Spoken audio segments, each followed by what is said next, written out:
News one, सच की लगन।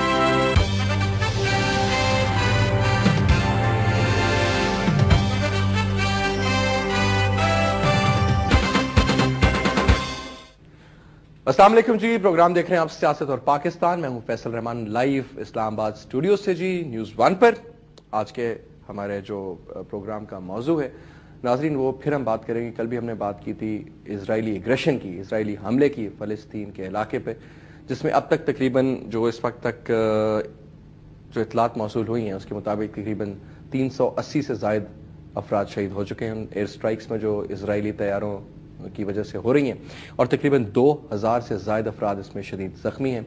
सूरत हाल वहां पर कुछ ऐसी है कि इस वक्त किसी भी किस्म की मेडिकल सप्लाईज की इजाजत नहीं दी जा रही अमेरिका की जानिब से, और मैं ये भी कहूंगा कि न सिर्फ अमेरिका बल्कि इजराइल की जानिब से तमाम किस्म की जो ब्लड की जरूरत है वो उनको मैसर नहीं है। मेडिकल हॉस्पिटल्स में जो इस वक्त अपनी गुंजाइश से ज्यादा काम कर रहे हैं वहां पर तिल रखने की जगह नहीं है, और हर रोज हजारों की तादाद में वहां पर जख्मियों को लाया जा रहा है। दवाइयों की शदीद किल्लत है, खून की, मैंने आपको कहा ब्लड बैंक्स में शदीद किस्म की किल्लत क्या अब तो ख़त्म होने को है। तकरीबन इस एयर स्ट्राइक्स में सो कॉल्ड जो इसराइल ने कहा कि जी हम हमास के ठिकानों पर बमबारी कर रहे हैं, और इसमें तकरीबन ये मैं आपको जो बता रहा हूँ कि इस वक्त 380 है, तो ये वो हैं जो ऑफिशियल इतलात हैं, और इसमें इसके बाद जब ये रबल वगैरह को क्लियर किया जाएगा तो मेरे ख्याल में ये दुगनी नहीं तिगनी, ये हज़ारों में हलाकतों की हमें पता चलेगा।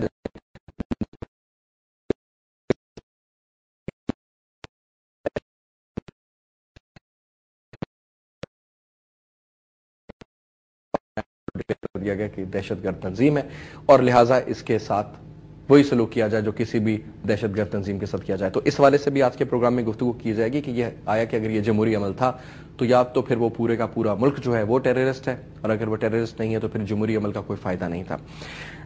अमेरिका ने इस एक अजीब सी बात है कि इस पूरे के पूरे अमल को सपोर्ट किया। एक तरफ तो वो बात करते हैं कि जी ईरान से हमें खतरात हैं, हमें इराक से खतरात हैं, हमारे ऊपर हमला हो सकता है अफगानिस्तान से, लेकिन दूसरी जानिब उनका इतना ज्यादा बाइस्ड अप्रोच जब आता है इजराइल के हवाले से, जिसमें खुल्लम खुल्ली इजराइल को छुट्टी दी जाती है। एक तरफ आपको याद होगा पिछले साल से भी गालिबन पहले कुछ अरसा पहले लेबनान का पूरा इंफ्रास्ट्रक्चर तबाह करके रख दिया गया, खाने पीने की तरसीलात से लेकर के ऑयल बिजली हर चीज़ को तबाह बर्बाद कर दिया गया, और लोग फाकों पर वहाँ पर आ गए, लेकिन कुछ भी नहीं हुआ। आलमी कम्युनिटी ने सिवाय चंद मुल्कों में जुलूस जलसे निकाले, लेकिन कोई भी OIC का उसमें हमें किरदार नजर नहीं आया। और अब दोबारा फलस्तीन के ऊपर ये हमले दोबारा शुरू। इससे पहले आपको याद होगा कि जब दोबारा इजराइल ने अटैक किया था इन इलाकों पर, तो हमास की तरफ से एक उनको बहुत ज़बरदस्त शिकस्त का सामना करना पड़ा था, बावजूद इसके कि इजरायली फ़ौज बहुत ताकतवर फ़ौज तस्वर की जाती है उस इलाके में, और इवेंचुअली उनके जनरल को फोर्स्ड रिटायरमेंट या फोर्स्ड उसको यू सेंट होम। सो इस सारी सूरत हाल में अगर एक तरफ एक जदीद लड़ाका तैयार और एक जदीद तरीन आर्मी और एक जदीद तरीन सहूलियात के साथ अमेरिका की सपोर्ट के साथ एक मुल्क मुसलमानों के ऊपर इस तरीके के जुल्म तशद्दुद कर रहा है, इसको तो मैं कहूँगा कि मुझे तो एक जंग, आम जंग नहीं नजर आती, इसमें कुछ और ही सिलसिला नजर आता है। उस पॉइंट से भी हम बात करेंगे, ये किस तरफ हम जा रहे हैं इस पूरे हवाले से गुफ्तगू करेंगे आज के प्रोग्राम में जैद हामिद साहब से, हमारे स्ट्रेटेजिक और डिफेंस एनालिस्ट। ऐसा प्रोग्राम में आप बात शुरू करने से पहले मुझे बड़ा एक दिल में एक होता है ना, एक तकलीफ का एहसास है फॉर सम रीजन। जब मैंने टेलीविजन पर वो विजुअल्स देखे कि बच्चे, औरतें, बूढ़े, किसी का बाजू नहीं, किसी की लात नहीं, और बेगुनाह लोग हर और किस किस्म के बम से इसराइल इस्तेमाल कर रहा है, और आपने भी वो सब कुछ देखा, क्या अंग्रेज इसको भी, वेस्ट इसको अब भी टेररिज्म नहीं समझता?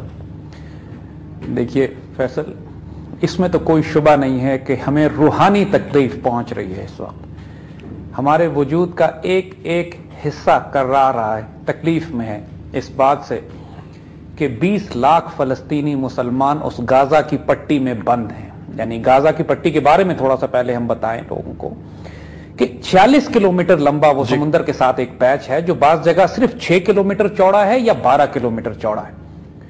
उसके एक तरफ समुद्र है, मशरिक और शुमाल में इसराइल की रियासत है, और जुनूब में मिस्र है, जहां से मिस्र से उसकी सरहद लगती है।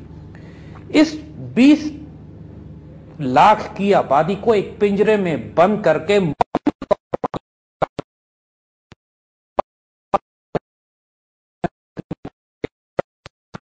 रहे हैं, ना टैंक हैं, निहत्ते मुसलमान, बिल्कुल निहत्ते लोग। और उनकी जो पुलिस फोर्स है वो भी पुलिस फोर्स है, AK-47 और पिस्टल्स के अलावा उनके पास कोई वेपन सिस्टम्स नहीं है। इस बुरी तरीके से इस पूरी आबादी पर F-16 हेलीकॉप्टर गनशिप्स और नेवल गन बोट्स की तरफ से बॉम्बिंग और शेलिंग की जा रही है, और मगरिब के जमहूरी निजाम की असलियत आपको यहां नजर आ रही है। अल्लामा इकबाल ने जो कहा था कि क्या तुमने देखा नहीं मगरिब का जमहूरी निजाम, चेहरा रोशन अंदरून चंगेज से तारीख तर, यानी इससे बढ़कर कत्लो गारत तो चंगेज खान ने भी नहीं की होगी जो ये कर रहे हैं इस वक्त। और इस वक्त कुछ बातें बड़ी वाजे क्लियर हो जाती हैं इस सारी शेलिंग से। ये एक वाकया नहीं है, इसके पीछे जो फिलॉसफी है, जो आइडियोलॉजी है, जो फॉरेन पॉलिसी इस वक्त अनफोल्ड हो रही है, तो उसको हम बयान करना चाहेंगे। ये बात हम बहुत तवील अरसे से कर रहे हैं कि देखिए, अमेरिका पे हुकूमत अमेरिकन नहीं करते, अमेरिका पे हुकूमत इसराइल करता है। The neocon ideology, evangelical Christian Zionist जिसकी हम बात कर रहे हैं, वो इस वक्त दुनिया पे, वो यूनाइटेड नेशंस पर भी हुकूमत कर रहे हैं, वो अमेरिका पे भी हुकूमत कर रहे हैं, और इसराइल तो उनका है ही। मीडिया पर वो, बैंक्स पर वो, मीडिया पर वो कंट्रोल स्टॉक मार्केट, आपकी फाइनेंशियल मार्केट। ये निजाम अब अपने उरूज को पहुंचकर यतखब्बत शैतान मिनल मस, शैतान ने छू के बावला कर दिया है इन लोगों को। कुरान जो उनको डिफाइन करता है, जो उनकी डेफिनेशन देता है, इस वक्त ये इंसान नहीं है। ये लोग, इब्लीस इंसान की पर्सोनिफिकेशन में जब आता है तो एरियल शेरॉन कहलाता है, जॉर्ज बुश कहलाता है, कॉन्डोलीजा राइस कहलाती है, और जो इस वक्त जो कि उनके आने वाले सुदूर हैं, बाराक ओबामा कभी इसी दर्जे में शामिल है, इस वक्त ये फैसला कर चुके हैं कि उम्मत मुस्लिमा में एक बेदरेग कत्लो गारत बर्पा करेंगे। ये जो कुछ फलस्तीन में कर रहे हैं, आने वाले वक्तों में अगले 2 माह के अंदर ये पाकिस्तान के ट्राइबल एरियाज में भी करेंगे। और इसी बात से शह लेकर इंडिया यही सब कुछ आजाद कश्मीर लाइन ऑफ कंट्रोल और पाकिस्तान के अंदर भी करना चाहता है। ये इस वक्त ओबामा के आने के बाद एक न्यू कॉन एजेंडे का नया फेज शुरू हो रहा है पूरी दुनिया में। हो यह रहा था बुनियादी तौर पर ग्रेटर इसराइल का जो कॉन्सेप्ट इन्होंने अपने पास तवील अरसे से रखा हुआ था, जिसके तहत इन्होंने इराक पर और अफगानिस्तान पर हमला किया, ठीक दुरुस्त, कि मुसलमान मुल्कों को तोड़ तोड़कर छोटे हिस्सों में तकसीम किया जाए। मगर जैसे आपने कहा कि फलस्तीन की पूरी रियासत, यानी पूरा इसराइल जिस खित्ते पे बना हुआ है, यह फलस्तीन है। यहूदी तो यहां रहा ही नहीं करते थे। पहली जंग अजीम के बाद जब बेलफोर्ड डिक्लेरेशन में ब्रिटिश एम्पायर ने रॉथस्चाइल्ड को खत लिखकर कहा कि हम तुम्हें इस जगह खित्ता जमीन देने वाले हैं, और ये चूंकि मुकम्मल नहीं हो सका था काम, तो इसके लिए दूसरी जंग अजीम बर्पा करवाई गई, जिसके नतीजे में मजीद कत्लो गारत बर्पा करके जगह खाली कराई गई, और फिर यहूदी बस्ती 1948 में पाकिस्तान के बनने के बाद यहां पे इसराइल का कयाम आया। यहां पे एक बात पूछना चाहूंगा और बात आगे लेके चलूंगा। जैद भाई, इस बात में कोई हकीकत है कि ये कहा जाता था बिकॉज इनको हमेशा से जमीन की किल्लत थी, कुरान में भी है कि इन पे जमीन को तंग कर दिया जाएगा, इस पूरी की पूरी कौम को, जूश कौम को सब कुछ दिया जाएगा, लेकिन ये इनके साथ एक होगा। इज इट ट्रू कि कहते थे कि ये जो इनको बसाने की बात की गई थी, ये युगेंडा में कहीं पे गालिबन की गई थी, और फिर एक शरारत के तहत और एक लॉन्ग टर्म उस विजन के तहत इनको उठा करके मुसलमानों के एन बीच में फिट इन कर दिया गया कि सारी जिंदगी ये प्रॉब्लम है। Is it true? जो क्लासिकल यहूदी हैं, आज भी न्यूयॉर्क में सैकड़ों, हजारों, लाखों यहूदी ऐसे बसते हैं जो इसराइल की रियासत को तस्लीम नहीं करते। वो मजहबी यहूदी हैं, सेकुलर नहीं है। ठीक, उनकी अपनी किताबों में लिखा हुआ है कि यहूदियों के लिए पाबंदी है, इनको मना किया गया है कि तुमने अपनी कोई रियासत नहीं बनानी, और वहां पे तुमने जमा होकर किसी एक खित्ते में जमा मत होना, वरना तबाह हो जाओगे। देखिए, एक बात याद रखिए, हमारी अहादीस शरीफ में जब हुजूर सल्लल्लाहु अलैहि वसल्लम ने फरमाया इस बात का था कि एक वक्त आएगा कि जब आखिरी जंग दज्जाल के साथ फलस्तीन में लड़ी जाएगी, बैतुल मक़दस शरीफ के पास लड़ी जाएगी, जब मुसलमान यहूदियों को कत्ल करेंगे इस खित्ते में, तो मुसलमान उस जमाने में हैरान हुआ करते थे कि यहूदी तो इस खित्ते में है ही नहीं, ये कहां से आ जाएंगे? तो ये कब होगा ये मामला कि सारे यहूदी इस खित्ते में जमा हो जाएंगे और मुसलमान फौजें जाके फिर इनका खात्मा करेंगे यहां पर। देखिए, हुजूर सल्लल्लाहु अलैहि वसल्लम की नबूवत की सबसे बड़ी दलीलों में से यह दलील है कि इसराइल की रियासत यहां कायम हो गई है। पूरी दुनिया से शिकार मुसलमानों का एक जगह